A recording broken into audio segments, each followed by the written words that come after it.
Like the office they commemorate, presidential libraries are living institutions. Certainly it is my hope that the Reagan Library will become a dynamic intellectual forum where scholars interpret the past and policymakers debate the future. Welcome to a Reagan Forum, hosted by the Ronald Reagan Presidential Foundation and Institute. The Center for Public Affairs offers lectures and forums presenting perspectives on important public policy issues of the day from politicians, authors, members of the media, business and military leaders, and more. On March 23, 1983, in a televised address to the nation, President Reagan announced his intention to embark upon groundbreaking research into a national defense system that could make nuclear weapons obsolete. At the heart of the Strategic Defense Initiative, or SDI, was the development of a space-based missile defense program that could protect America from a large-scale nuclear attack. Flash forward to today, and now our country has the Missile Defense Agency to develop and deploy a system to defend the United States and its allies. Exactly what President Reagan envisioned 40 years ago. On August 1, 2024, the Reagan Foundation was honored to host an in-person event with Lieutenant General Heath Collins, the director of the Missile Defense Agency, whose job it is to advise the Undersecretary of Defense for Research and Engineering on missile defense programmatic policy, requirements, priorities, systems, resources, and programs. During the program, Lieutenant General Collins sat down in conversation with Reagan Foundation and Institute President and CEO David Trulio to discuss the Missile Defense Agency, its responsibilities, its challenges and opportunities, and the importance of what the agency does every day for our nation's security. Let's listen. Come on up. All right. And to make matters even more fun, we have a video. In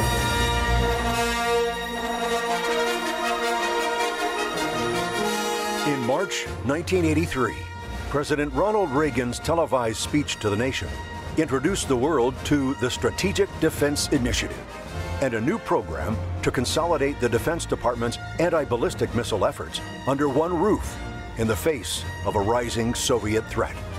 Since then, the protection of U.S. forces and allies through the development of advanced communications, sensors, and interceptors has been supported by every U.S. president.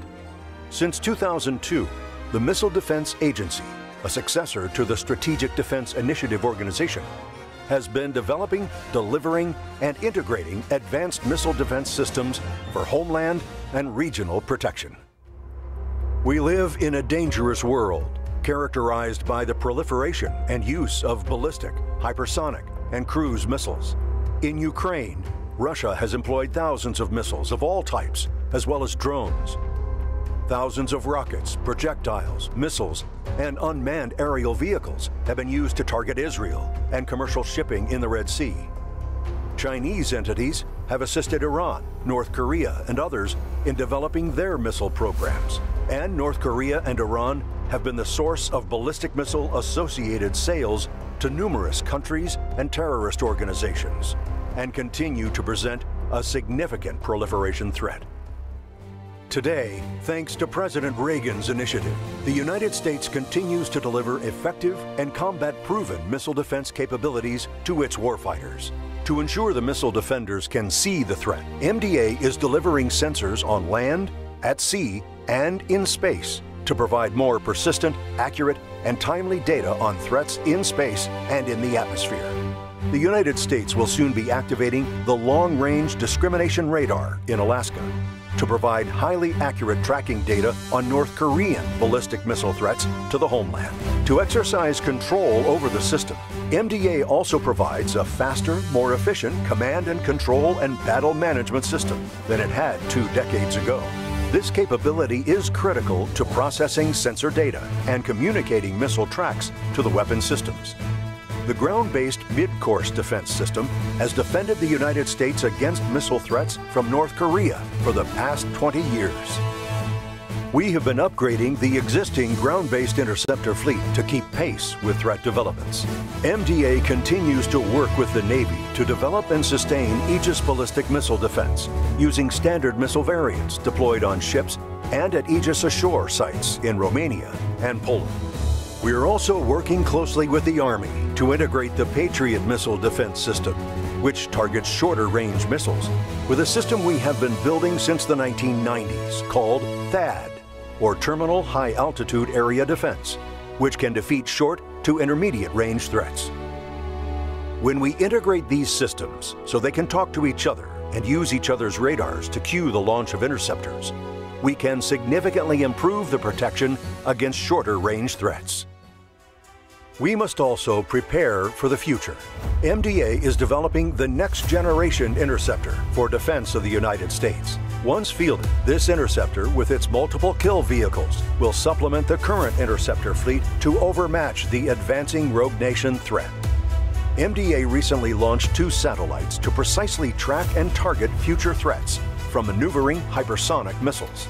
After a period of testing, MDA will work with the Space Force to integrate these new technologies into the nation's missile tracking satellite architecture. MDA is also in the process of developing a glide phase intercept capability together with our Japanese partners to meet the threat of 2035 and beyond. GPI will work with existing and upgraded sea-based terminal defenses to provide a layered defense against hypersonic glide threats. Further out in the future, MDA is striving to make missile defense more affordable. Working with other stakeholders in the department, MDA is investigating technologies needed to support the development and integration of directed energy systems, as well as other innovative weapon concepts.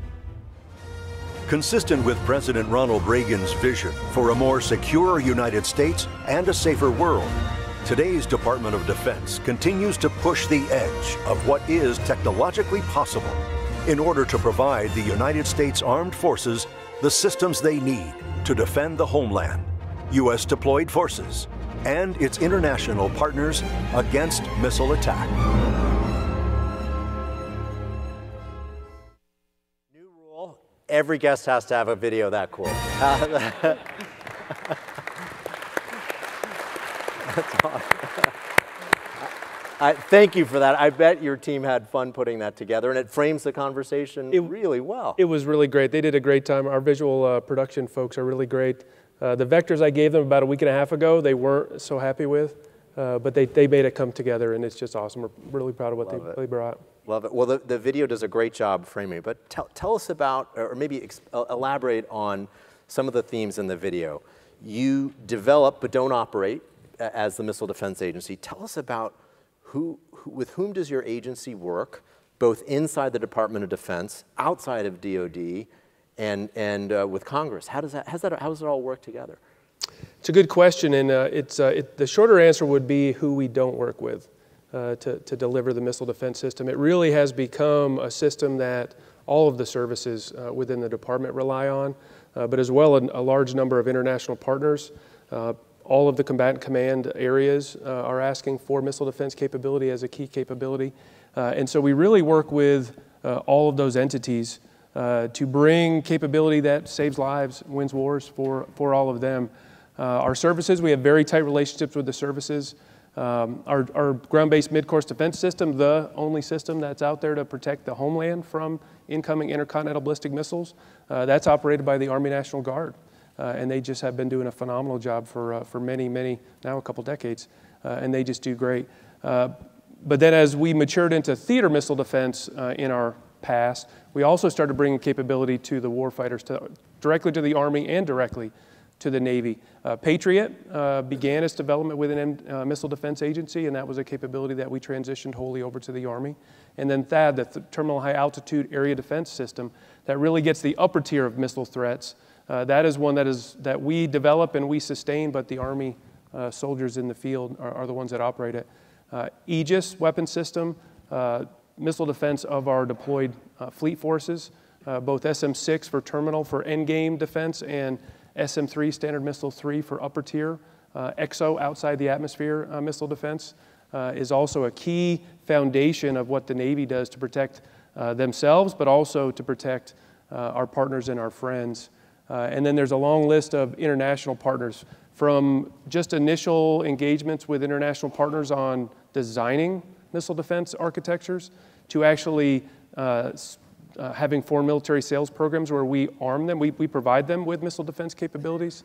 And in some cases, in the case of Japan, we actually have a history of co-developing. We actually partner with Japan to develop missile defense capabilities. The SM-3 Block 2A interceptor is co-developed and co-produced with our Japanese partners, and that glide phase interceptor for hypersonic defense will also be co-developed and co-produced with Japanese. Last piece, the Hill. The Hill is absolutely important for us.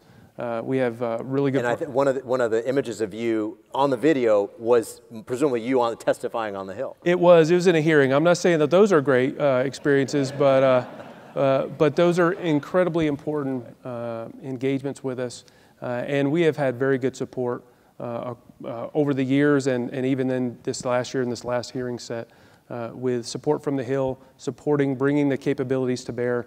For the missile defense fight today, which we can talk about more, but also that missile defense fight tomorrow, it's getting much more complicated. The threat's been watching, and they've been very focused on defeating the systems we have in place today. And so they're getting smarter, they're getting tougher. We need to do that as well. Well, we had an opportunity to talk a few moments ago, and you were telling me about the importance of Indo-PACOM generally, and there were a few specifics that maybe you care to elaborate on. Guam, for example. Yeah, certainly with the Indo-Pacific Command, Admiral Paparo is certainly 100% focused on the threat that he sees in a very tough neighborhood, the Western Pacific, and whether it's China or Russia or the like, he's certainly got a keen eye on that. He's put on the department and the Missile Defense Agency that his key to a future fight in the Western Pacific is the island of Guam, and so we, in partnership with the Army and really the entire department, are in the design and starting the development of a fully integrated missile defense system, not even just missile defense system, an integrated air and missile defense system for the island of Guam to protect it from any potential offensive action from the adversaries in that region. And the requirement on us is 360-degree coverage, basically surface to space, anything. Whether it's air, cruise missile, hypersonic, ballistic missile, you name it, that's what we're going to put together. And over the next half a decade to a decade, that is what we're very, very focused on. And have been out there once, we'll go out there again and regularly meet with Admiral Paparo to make sure we're delivering that on the island of Guam. That being said, though, even beyond that is anywhere within the Pacific that we have forces. Our forces are under direct a threat from any of these adversaries in that theater, whether they be in Korea, whether they be in Japan or Okinawa, and we are working very closely to continue to provide integrated missile defense capabilities with our services on any of those locations as whatever the COCOM needs to stay in the fight, we've got to be able to provide that to them. And to elaborate further on your references to Japan, they really are an indispensable ally, are they not? I mean, you must be spending a lot of time there. You mentioned co-development. How would you say the state of the relationship with Japan is, and where's the future headed with Japan? I was just there a couple months ago. We've had a long history with the Japanese in supporting them and providing them missile defense capabilities.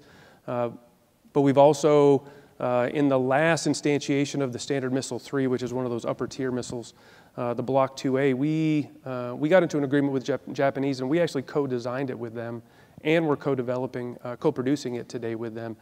For us, it's to protect our fleets and where our fleets go to protect, but they need them to protect their island. They're using them to protect Tokyo. They're civilians, are who they really need those SM-3 2As to do that, and so that's a very close partnership with it, and they're a fantastic partner, actually, on that scene.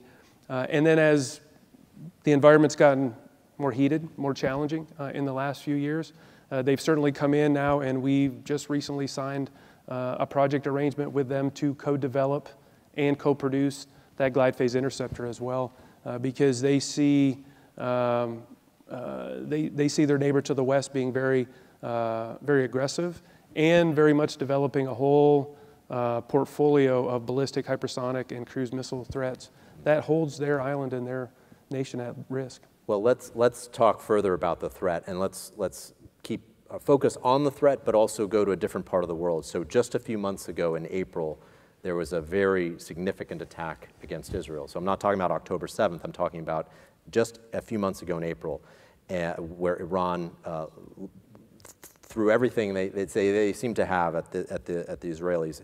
You testified at the Senate Armed Services Committee, and you said, the attack in April against Israel and the ongoing war in Ukraine also highlight the importance of being prepared to defend against large raid sizes involving diverse missile threats.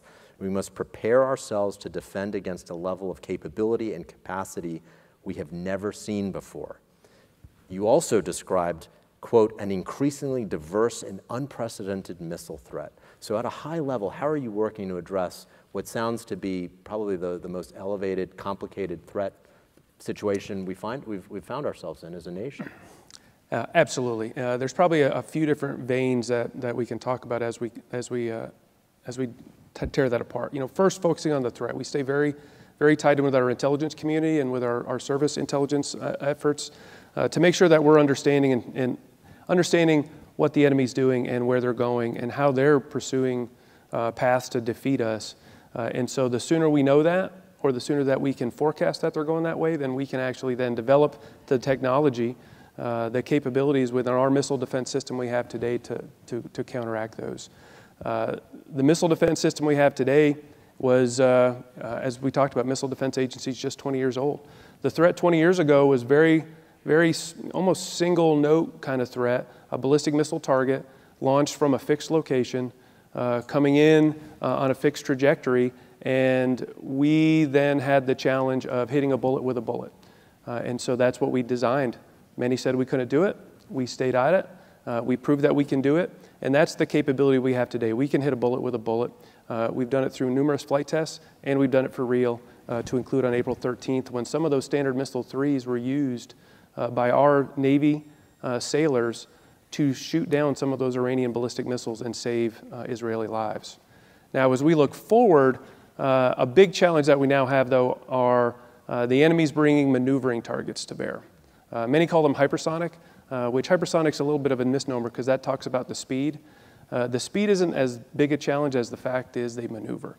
They don't just fly a trajectory, and we can see them and then pick them up later. We've really got to hold them under custody as we move forward.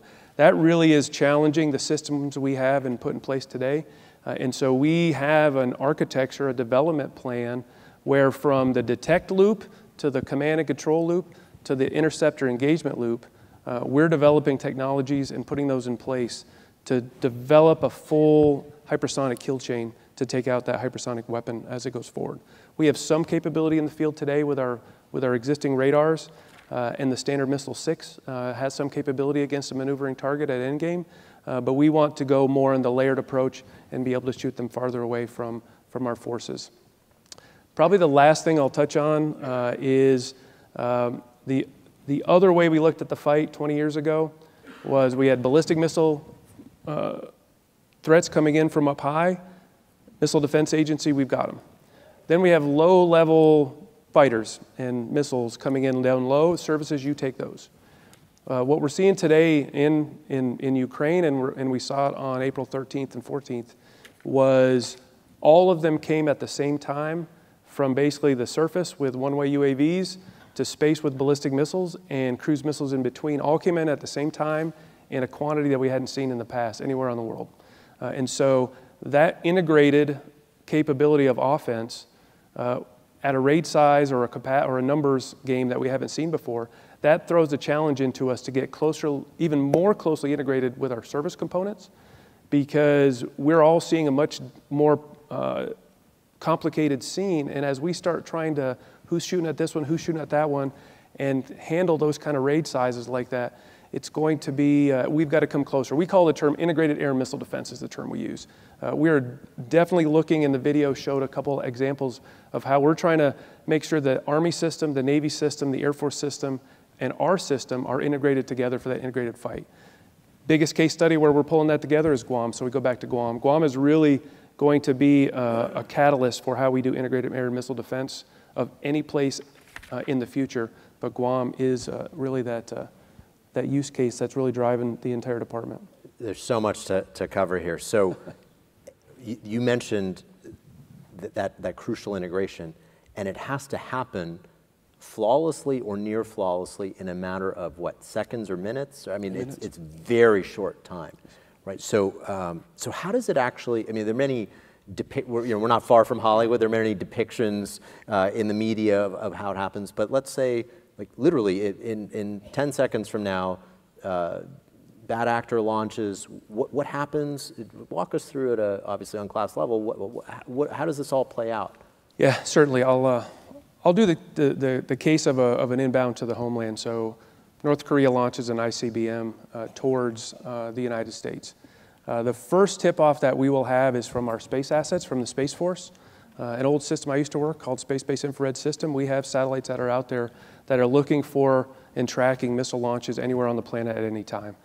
So we'll get a tip-off very soon after light-off that there's been a missile launch, and the space assets will give us the first tip-offs into our system. And we're talking minutes here, like very quick? Pretty quick. Okay. Pretty quick. And then we have forward-based, ground-based radars that will then take those cues and start looking with radars in the Western Pacific and start tracking those targets to get even finer tuning of what we would call fire control data, the data that has the appropriate time accuracy in position so that we can actually close a solution. They'll start tracking them as long as they can. They'll start passing cues to others. We have a chain of sensors on the ground that can pick up any the targets coming from Korea. So that big long-range discrimination radar, LRDR, that's the latest big radar we've put up in Alaska, but it's not the first.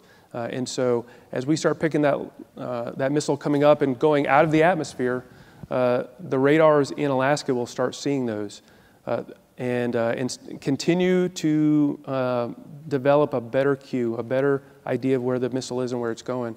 And eventually that feeds into the fire control system of our ground-based midcourse defense system, GMD. That is the system it's our system to do ballistic missile defense of the homeland.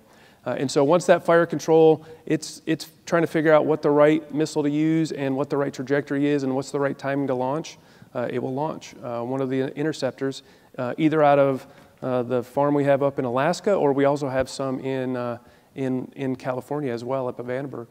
It will pick the right missile to launch, and it will launch to then intercept that missile. Usually the total time of an ICBM from that side of the Earth to this side of the Earth is about 30 minutes. So you can think about the timeline that's got to happen as it goes through that sequence. But it really is a lot of tying all the sensors together, fusing it into a common battle management system, into a common fire control, and then the decision space to pick the right weapon to use, in this case, our ground-based interceptors in Alaska and in California. A few moments ago, you mentioned hypersonics. There's been a lot of discussion about our adversaries developing hypersonics, and some worry that hypersonic missiles are this game changer. Am I correct in taking from your comments you're not that worried about it, or you're hard at work solving the problem? Or what's the right way to think about our U.S. posture with respect to the hypersonic threat?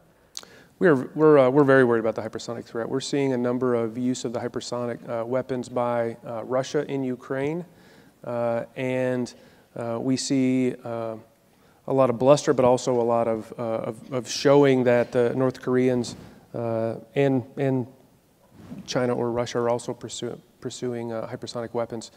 Our missile defense system of today is those ground-based radars. They look up. And so as you're looking up, the curvature of the Earth, you can't see as far out there. And so the hypersonic weapons are being pursued by our adversaries because they actually can fly down below the radars. And so we pick them up a lot later, and our decision space is later in the game. And so, which is why we think in the future for hypersonic defense, we need to put it into space so that we'll see it through the entire trajectory and time of flight. And so, we are very concerned about hypersonic weapons. One of our toughest threat sets in Guam is going to be hypersonic weapons coming out of China. And so we are in the midst of doing everything we can from the detect to the control through to the engage and the interceptor piece.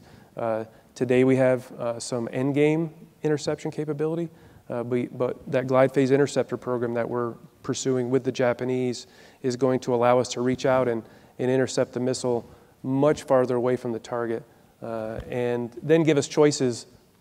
If we don't hit it, then we can take another shot. Is there a help needed in this regard from either Congress or from industry, or you have a large and hardworking team, but how do you actually solve the challenge, or do you need is there a certain call to action that you need? I think certainly a continued focus on the threat, hypersonics, but also the broader entire portfolio of threats and threat space that they're going after. We all need to probably be a little bit more aware of it. Continued engagement with Congress, but continued engagement within the Pentagon with all the players. We are in the midst of a need to modernize our missile defense system for the future. At the same time, the Air Force is modernizing its force for the future, and the Army is modernizing its force, and the Navy doing the same. All parts of the department, I don't know of a part of the department that isn't modernizing for the peer fight that's in front of us.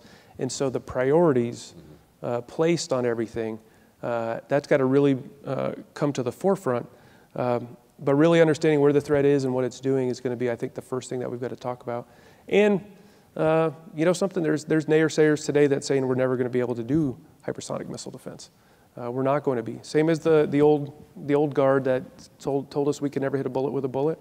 Well, now they're telling us we can't hit a moving bullet. Well, if I may jump in and editorialize it, feel free not to comment, but I remember quite vividly how derided and how mocking people were, some people were, of missile defense capabilities. And yet, as you said, our military, our industry rose to the challenge and succeeded. So it's not in the American spirit to say it's impossible.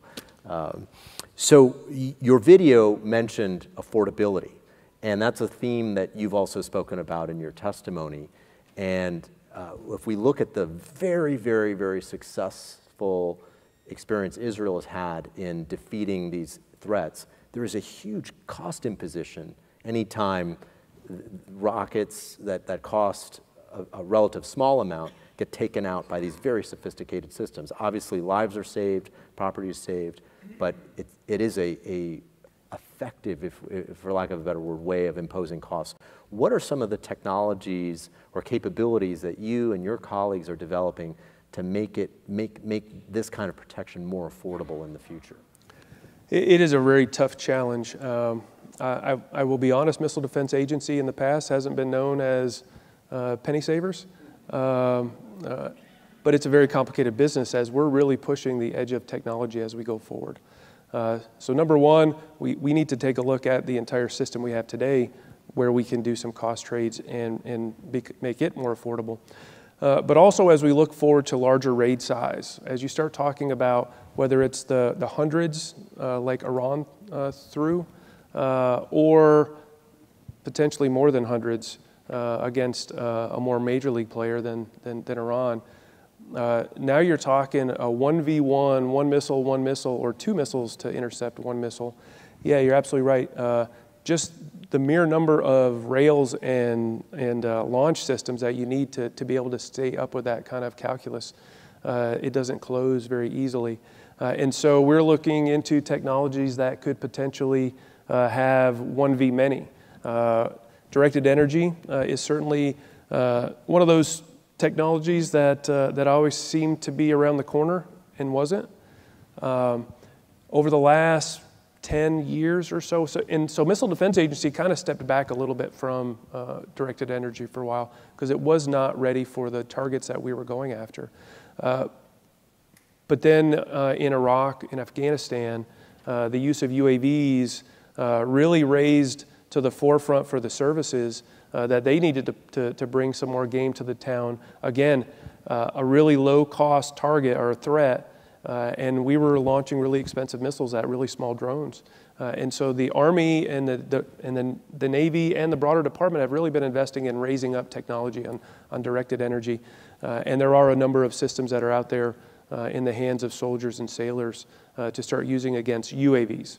Why do I say that? We have teamed with them to continue to move that technology forward. And we do see a future now where we're getting back into the directed energy market, and we're getting ready to do some prototyping in the next number of years to start taking a look at continuing that ramp up of power on the directed energy side, and getting it into a capability that needs to be in the space where we want it. We'd really like it in the air. And if we can put the right energy in the air at the right time, one, we can maybe start doing better tracking and discrimination of our systems. But then we're going to continue to take a look at what the weapons effects are being. If we can have a system that has hundreds or thousands of shots, then if we can bring that to bear, then that's really going to help us against the raid scenario. That's probably a keen one in the near future. Certainly we're looking at artificial intelligence to actually make our decision making faster and better. That helps us as well. And we're teaming with other entities to maybe look at getting a little more left in the kill chain. And so maybe you don't wait for the missile to be launched at you. You do some other action that takes out that missile or the ability to launch that missile as we move forward. And so it's in the last missile defense review, they brought out the term comprehensive missile defeat. And that's really what that is. Missile defeat is use anything you can to defeat the missile, and it may be back somewhere left of launch that you can take some action so that they cannot launch. So that's really, I think, going to be very key for us in the future. More from a Reagan Forum featuring Lieutenant General Heath Collins after this message. The Ronald Reagan Presidential Foundation is the nonprofit organization created by President Reagan himself, and specifically charged by him with continuing his legacy and sharing his principles: individual liberty, economic opportunity, global democracy, and national pride. We must remain vigilant and work together to share these conservative principles with younger generations. Your role is critical to move our mission forward. Thank you for your continued support. Please visit reaganfoundation.org/give. That's reaganfoundation.org/give. Now back to a Reagan Forum featuring Lieutenant General Heath Collins. Yeah, you mentioned AI. I know from my own experience in the Department of Defense, that's a huge, huge topic cutting across.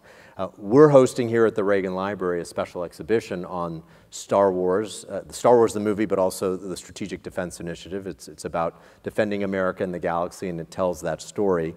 You had an opportunity to tour that exhibition earlier. One of the amazing things about that movie when it came out is it envisioned these advanced technologies, obviously everything from lightsabers to lasers that could destroy planets and so on.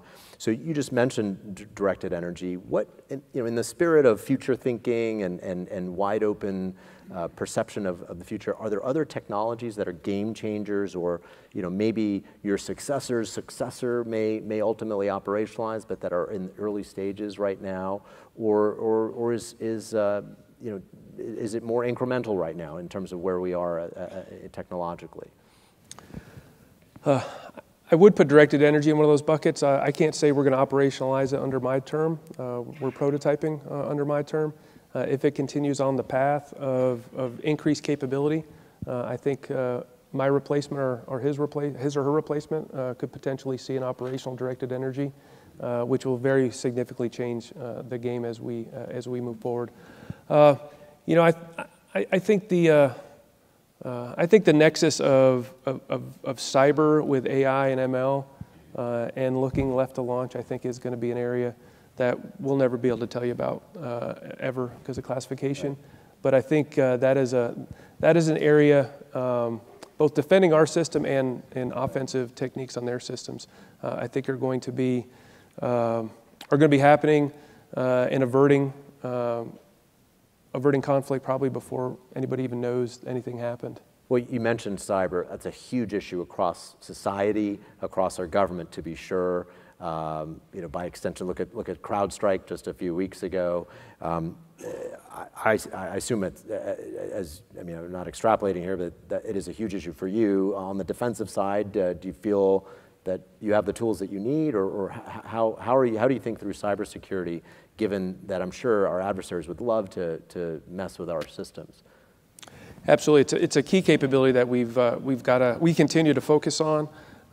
We have put a lot of energy and design and development into the defensive cyber piece of our system. Is it where it needs to be? It's not, and so we're definitely spending a lot more time in improving our cyber capabilities, improving our ability to identify cyber activities are going on, and also how to defend our system against it. We have a whole defensive cyber ops team on the system every day to do that. But we're also the department's zero trust implementation strategy that we're in the midst of also implementing. Another way to bring a different design into the foundational layer of our networks, our systems, to be able to increase our resiliency. That, I think, is going to be very key as we move forward to continue to harden, maybe not harden, harden's not the right term, to make our system more resilient to enemy vectors. I think on the bad day of the future, the cyber side is going to be the very first vector into our system, well before anybody gets kinetic. So I think we've got to be prepared for that to keep our system in the fight. We've mentioned Israel a couple of times now. Israel is a beneficiary and a partner of the work that Missile Defense Agency and predecessor entities have been working on for so many years now, systems like Arrow, David Sling, Iron Dome. Can you tell us a little bit more about the nature of that collaboration with Israel, and what does the public need to know about that, and what are the benefits today that are quite tangible? Yeah, absolutely. We have a long-standing partner relationship with our Israeli team. I think they were just out 2 weeks ago. The Israeli Missile Defense Organization leadership was out talking with us about, frankly, analysis of the April 13th attack and how it all went, and to pull lessons learned to make their system better. We've been partners, depending on the system, on the Arrow. So they have a tiered system. So think Iron Dome is against rockets and mortars, closer in, point defense kind of system. David Sling is a level above that, more cruise missile air targets and those type of things. And then Arrow is the upper tier, the larger missiles that go out of the orbit or go high in the orbit. And so we have been partnered with them, co-developing Arrow and David Sling. And then for all three systems, we've been helping co-produce. And so a number of the components within those systems are actually produced here in the States by our industry base to make sure that they can have the right resilient capacity and capability to continue to build the systems that they're using every single day to protect their lives. And we're starting to develop or work with them on Iron Beam, which they're getting into the directed energy market as well to do those larger raid size, lower complexity threats like UAVs and things. So it's been a strong relationship. It's going to continue to be a strong relationship, and we're pretty honored to be a part of that partnership as we've looked over the last year. Industry has come up a couple of times. The defense industry is indispensable to what you do because that's where the technology comes from. How do you assess the state of innovation? Is there something you need more of or less of from industry? How's that what's your industry relationship been like? We do rely heavily, wholly on industry to bring the capabilities to bear that we have in our missile defense system. And they've been great partners over the years, over the decades. And the systems that we have on watch today wouldn't be there if we didn't have our industry partners. And they wouldn't be staying on alert if we didn't have our industry partners as well to continue to help sustain and solve those problems and make those better. As we move forward, I think we do, though, need to get back to the core roots of the Missile Defense Agency was innovation, risk-taking, and ability to move technology forward faster and bring it to bear faster. We've got to spend more time on that. My motto is go fast, think big, and so the go fast piece of it is nobody can go fast enough for me, and so we've really got to figure out how to streamline everything we do. And it's just not even the tech, it's the paperwork. The paperwork on our side and the paperwork on the industry side. It is no joke crazy how long it takes to get through all of it, and there's no reason for it. We've got to continue to get after that. But we also need to be able to understand and take deliberate risk decisions and actions. When you get an operational system as important as GMD, as ground-based midcourse defense, you kind of get into a mode where, boy, I've got to make sure that's always there, and you start really taking every risk decision differently, and you don't want to take as much risk when you have that system that's already operational. We've got to continue to think through how we can bring capability faster to the field. I've got a transformation office I stood up in the Missile Defense Agency to increase how we approach business. And frankly, and I've talked to industry before, we've got to be challenged on all sides on how we can go faster and bring capability to the fleet, to the force faster than we are today. I'll editorialize that I think there's a citizen element there, which is citizens to demand of their elected officials that folks such as you be given the run room to take risks, because every time there's a test and if it doesn't go perfectly, then you get criticized, right? But part of testing is figuring out what doesn't work so that you can then correct it. So you may wish to comment or not, but Not. Yeah, good. Let's talk about your organization. You're based in Huntsville. Yes. Your deputy is in the Space Force. Mm-hmm. He's also in Huntsville, is he not? He is. Right, so tell us a little bit about Huntsville, the whole ecosystem there. What does the broader public need to know about that? Huntsville is really the core of our agency. About 65–70% of Missile Defense Agency workforce is in Huntsville, and it's been there for some time. We have, and then we have Fort Belvoir, Colorado Springs, Colorado, and Dahlgren, Virginia are really our main sites where we have folks. But Huntsville has most of the engineering core is there, and a lot of the other ilities and test and things go on there as well. And so it really is a pretty phenomenal little community. It's a big little city with deep roots in the space industry, deep roots in the missile defense industry, and you know, for Mayor Battle, it was voted the #1 place to live last year. Anyway,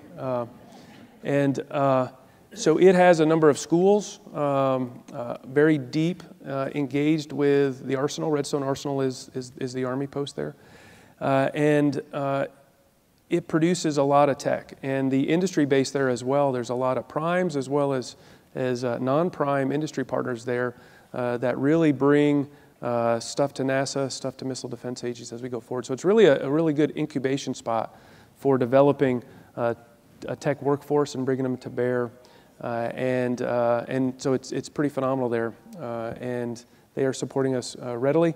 And I was just talking to a bunch of them last week and said, keep them coming. We need more tech workforce because again, everybody's trying to modernize, and so we need to continue to bring a talented, educated, empowered, innovative workforce to bear on our problems. But I think Huntsville's up for the challenge. Am I reading you correctly that finding good STEM-educated talent has been a challenge? Yeah, all of those stakeholders and players I just mentioned are all trying to hire the same people. Yep. You know, you get the best and brightest coming out of college. You know, we're all at the job fairs, elbowing each other, trying to get after folks to bring that. It's just a tough market because there's so much. This is an important note for those in school listening. This field seems to have ample opportunity. Absolutely. Great.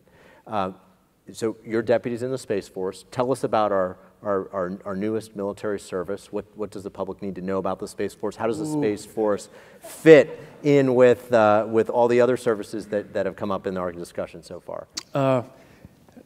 Yeah, so through most of my career as an airman, I actually worked developing and acquiring space systems with Jason, with General Cawthorn. And so it was only later in life that it was the tough decision of stay with space or stay with Air Force, and here I am. So it's really good to work with Jason again.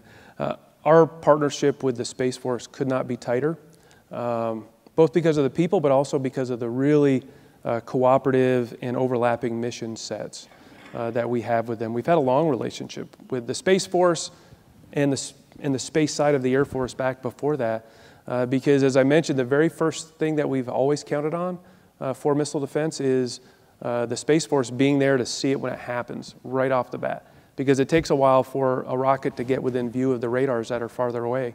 And so we've always counted on that Space Force to be able to do that. We've also counted on the Space Force to provide us secure comms through satellites so that we can pass information from one side of the planet to the other side of the planet faster. and we continue to rely on them today to do that. As we look forward into the hypersonic maneuvering target world, as I mentioned, we're really looking to partner in space to be able to bring that constant watch, look anywhere, all the time, to hold any hypersonic weapon or any weapon under custody through that entire time of flight till intercept. And so we're going to continue to work with them very closely. Just this past February, we had a great partnership with the Space Force. We were pursuing, it's a long name, but it's the Hypersonic and Ballistic Tracking Space Sensor Prototype Satellites. So short term, it was 2 prototype satellites with payloads on them that we developed so that we could prove out the ability to have the sensitivity, the timeliness, to pick up and track a hypersonic vehicle and provide fire control data through the loop fast enough to be able to close the kill chain on a hypersonic target. And so we worked very closely with partners in Space Force. They're also working on some wide field of view imagery satellites as well. And we partnered together and put them onto a booster procured by the Space Force. So it was really a Space Development Agency, Space Force booster with MDA prototype satellites, all put together at one time to launch and test out that capability. And we're in the middle of testing and proving out the capability of that technology.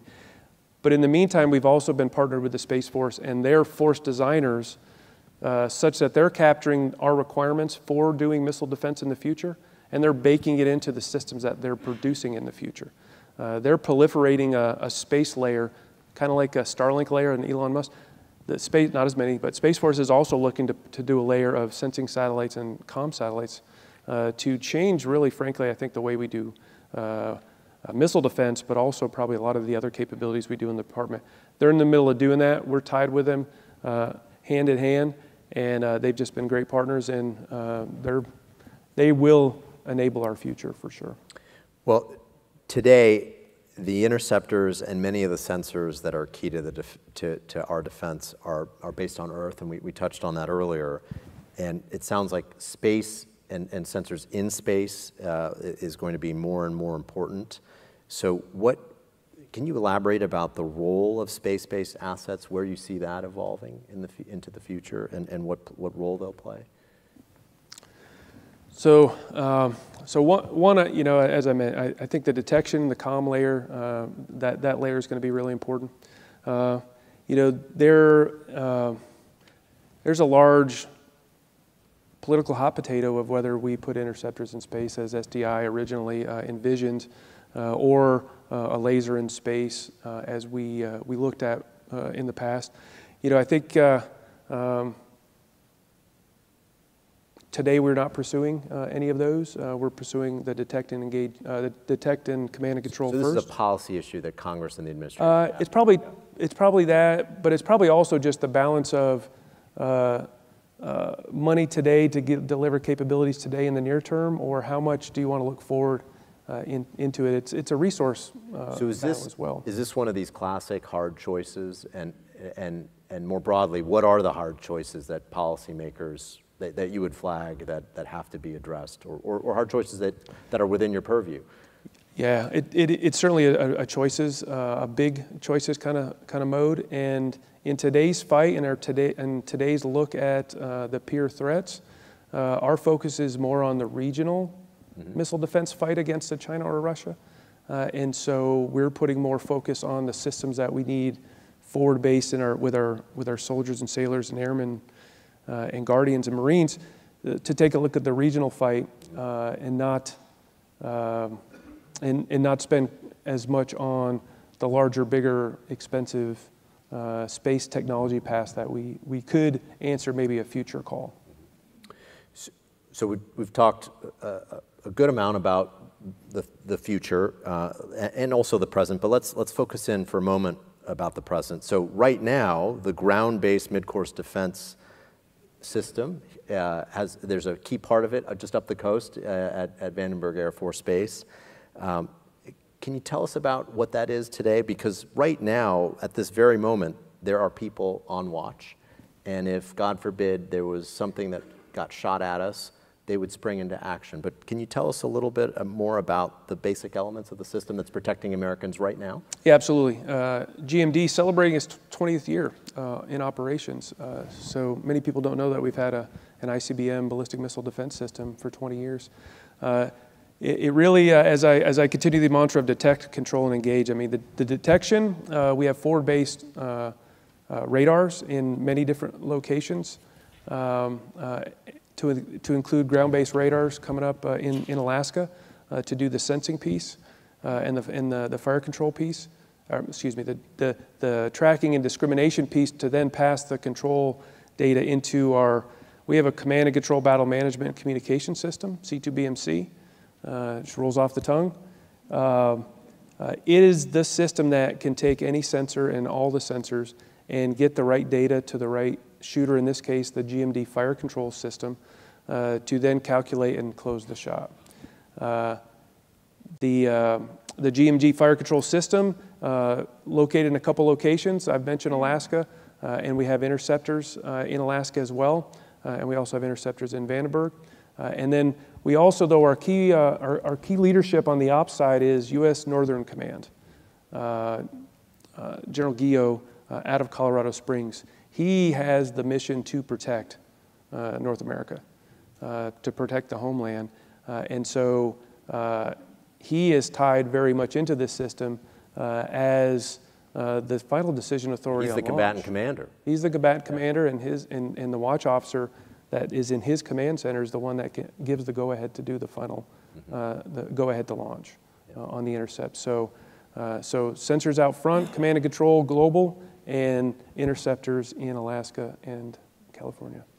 So let's take a moment and talk about the past. So we're fortunate here to have part of our archives and on display at our special exhibition on Star Wars and SDI, an authentic command launch equipment console, or a CLE, and we got to see it a little earlier. So it was retired from active duty to make way for an upgrade, but I'm curious, just maybe because people can literally see it upstairs, what was its role, and also were there any reflections, or what came to mind as you saw this piece of 90s era technology? Well, you heard me. The first thing I said was that was still in operations in 2015. Anyway, so part of that launching the GBI, and my director of engineering helped me a little bit on this before he came in here. We used to have two systems that was part of that GMD system. One did the fire control calculations. It got the data from C2BMC and did the calculations. But then there was the CLE was what commanded the launch of the actual interceptor out of the silo. And so there was a pass back. You'd actually have two big racks of equipment that used to talk back and forth to figure out and close the deal, close the kill chain, and launch the system. And so that has all been consolidated into a rack that's smaller than. We've taken two big racks and put it into a rack that's smaller than just the one upstairs. And to do that mission together and faster, more reliably.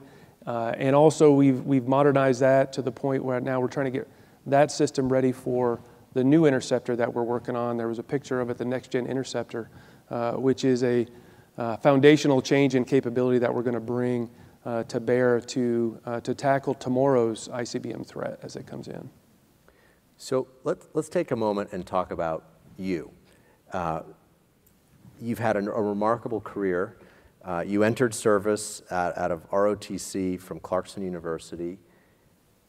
There are young people today considering a career in public service, maybe thinking about joining the military.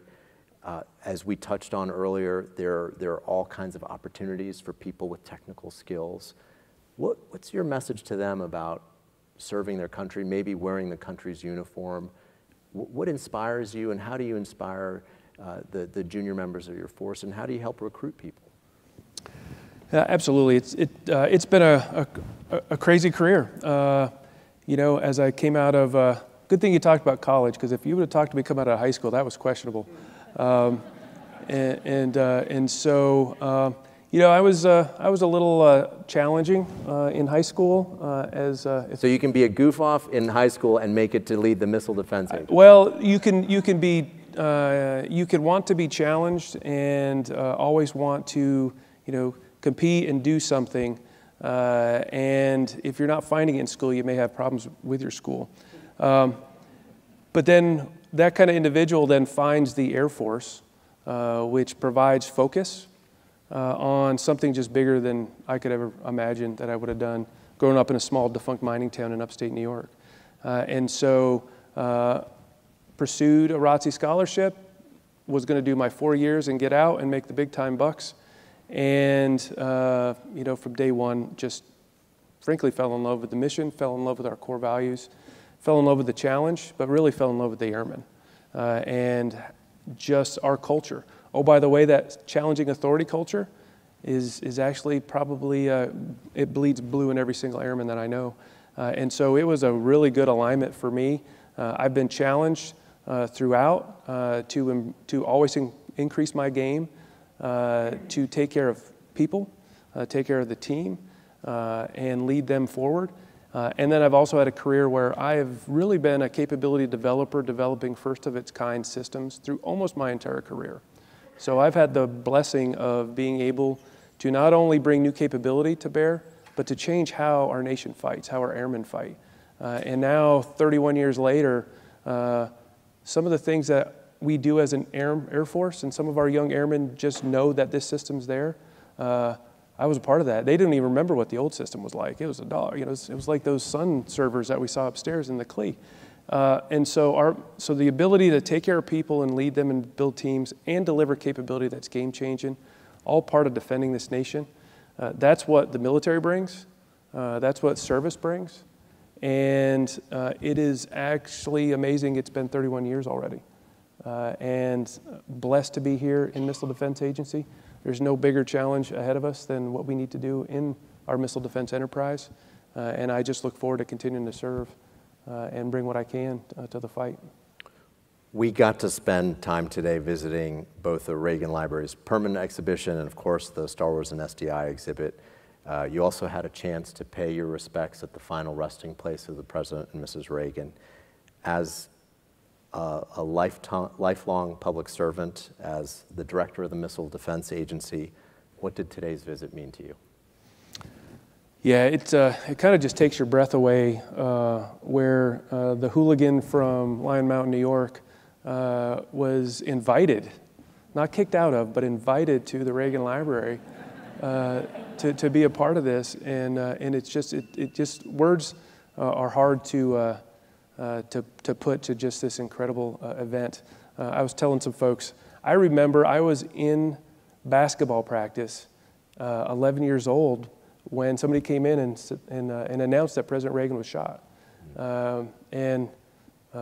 And so now to be here and see his legacy, to see what he did, I mean, the quotes around here just, you just can't capture enough of the quotes and how brilliant and what a people person and what a leader he was as we went forward. So it just means a ton to be able to be here with Julie, to experience this, and the passion he had to lead, the passion he had for his family and his wife, and the passion he just had for a future visionary look, just absolutely incredible.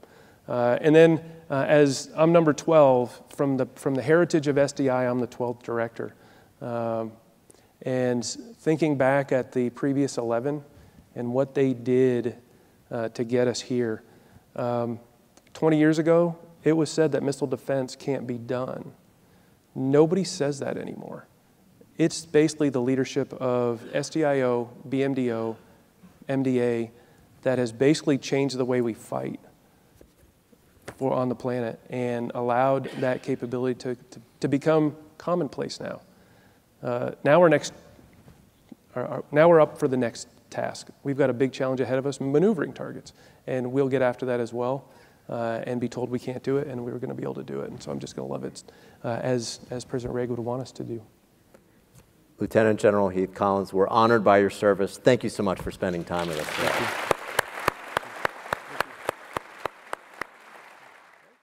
This event was part of our programming for the Reagan Library's special exhibition, Defending America and the Galaxy, Star Wars and SDI, which runs through September 8, 2024. The exhibit is a fun and informative exhibition showcasing both the real-world technology of SDI as well as items from the movie phenomenon.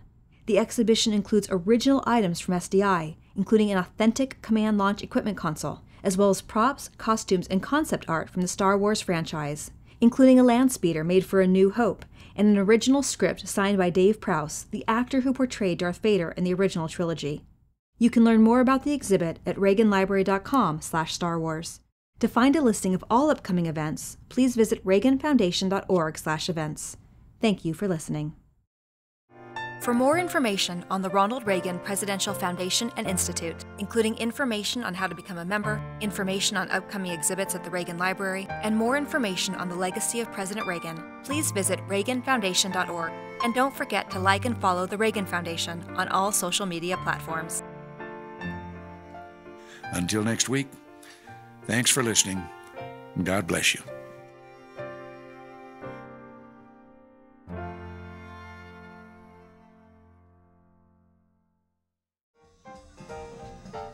Don't forget to subscribe to A Reagan Forum podcast in your iTunes or Google Play stores, and on other podcast platforms as they become available.